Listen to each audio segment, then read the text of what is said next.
Oh wow, what a beautiful day today. Can't wait to read the YouTube comments. Of course, it's not your taste. Shave, fix your hair, look in the mirror and sing the song. LOL, she sounds awesome and video is amazing. I don't get it. What's wrong with my hair? I look pretty hot. Is that better? Is that what you wanted?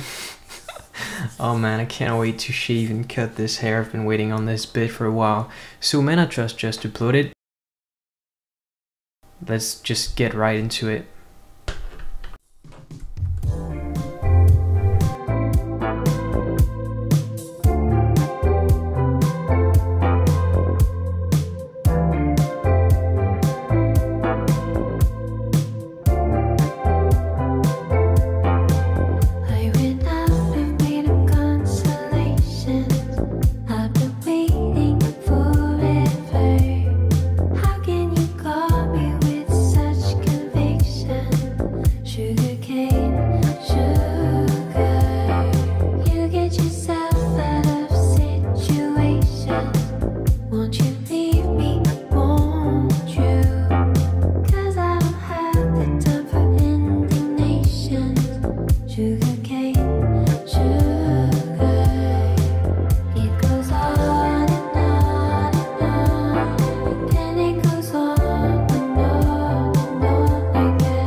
Okay, so very interesting sound right off the bat. The weird stuff, let's get into it. The voice sounds weird. It sounds like there's some sort of vocoding slash tuning going on top of the usual washy sounds that they use to give ambience to the Metropolis sound with, you know, straight up regular reverbs and stuff like that.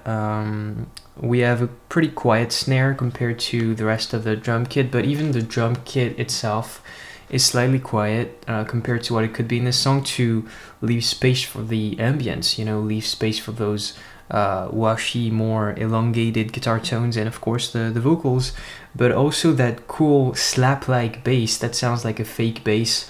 It sounds so versatile in the sound, like some notes are just held with an attack that is, you know, trying to emulate what happens if you play bass with your finger, and some of those sounds like you're slapping in with your thumb, but it sounds keyboardy like. It doesn't sound like a real performance to me.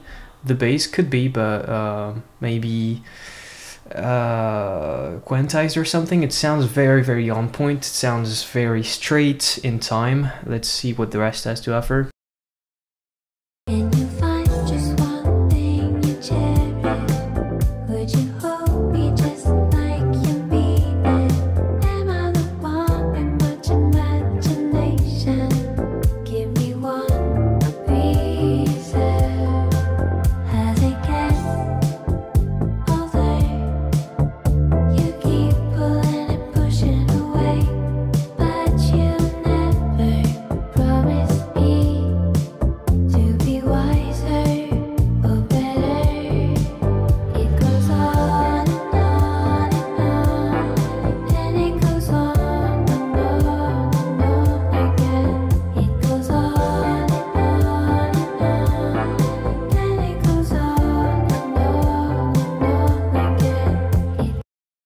Let's talk about the composition a bit. Let's talk about the actual chords. I know we don't do that often, even though this is sort of a composition breakdown series. So we have that alternation in the composition, where half of the time it goes on and on and on. It's climbing with the bass going like do do do, and half the time it actually alternates. Even though the vocal melody stays the same, we have that new element of the bass that pretends like it's doing the same thing again. It sort of pretends like it's gonna climb, but then goes down to the no, you know, and just pulls it back. And like, I love that sort of thing. We've talked about this before. You have one instrument or one musical element staying in the same place, doing the same melody over and over again, so you feel home, and you have one other element bringing in the new aspect, bringing in the new elements, keeping you interested in the song. Love that kind of stuff. And you have some key mixing as well, where you saw me going like, oh, because you have that that chord that's only one semitone away from the minor, the main minor chord in in the key again. And you know, I'm not the best at explaining this kind of stuff, but I think a lot of people watching maybe don't know theory either, so I don't feel too guilty about that. Basically, they borrow a chord from another key, and that's why it really grabs your ear and makes you go like, oh, because this is not supposed to be done that way. But I definitely enjoy hearing that, and I enjoy playing that. I think it's a great move. You hear it quite a bit in metal, and let's see the ending here.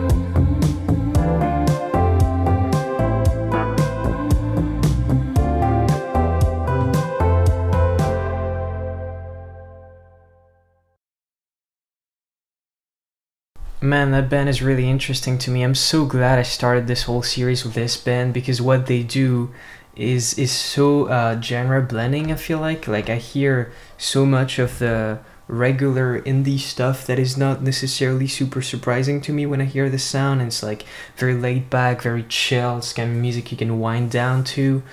But it's also like bringing in some disco elements with that really slappy bass, and that it hits you right in the chest, right in the face. With that, you know, the bass and drums in this band are very much a very important part of the thing. Like with a lot of indie bands, you can think it's all about the songwriting or stuff like that, but the bass and drums here really impact the sound and make you see it in a different way, you know.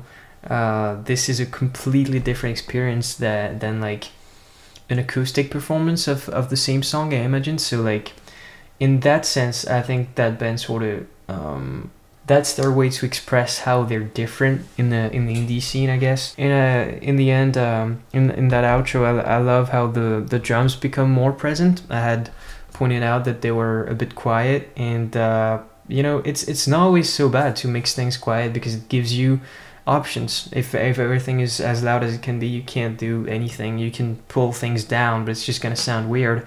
If you have it quiet, you can have more presence for an outro or something like that, which they do, and they have more emphasis on those hats, right? And you have the vocals becoming more ad-lib, kind of telling you that this is the end, and that you can really enjoy this last few seconds of the song, and it's more riffy like, and it's quieter, as I mentioned. So I think I said that. Anyway, I really enjoyed this song.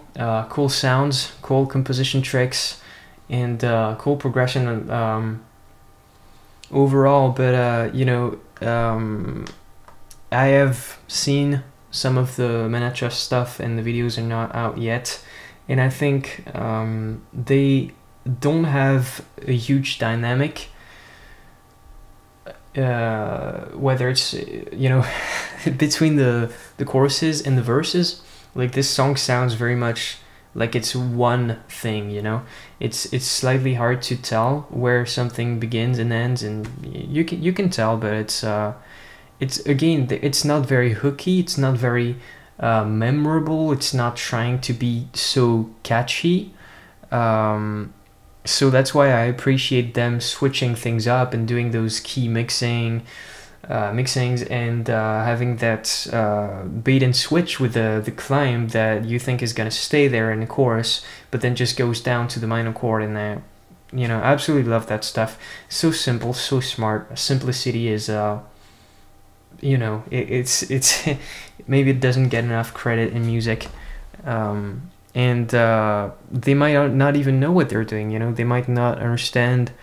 I know I surely don't understand all the theory aspects of what they're doing inside and out, and they might understand it even less than I do.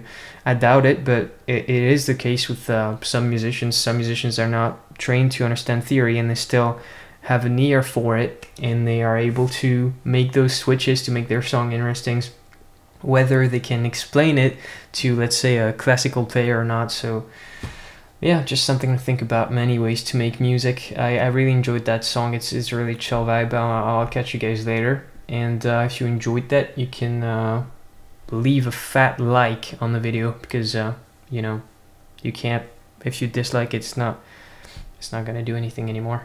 It's YouTube, man. See you around. Bye bye.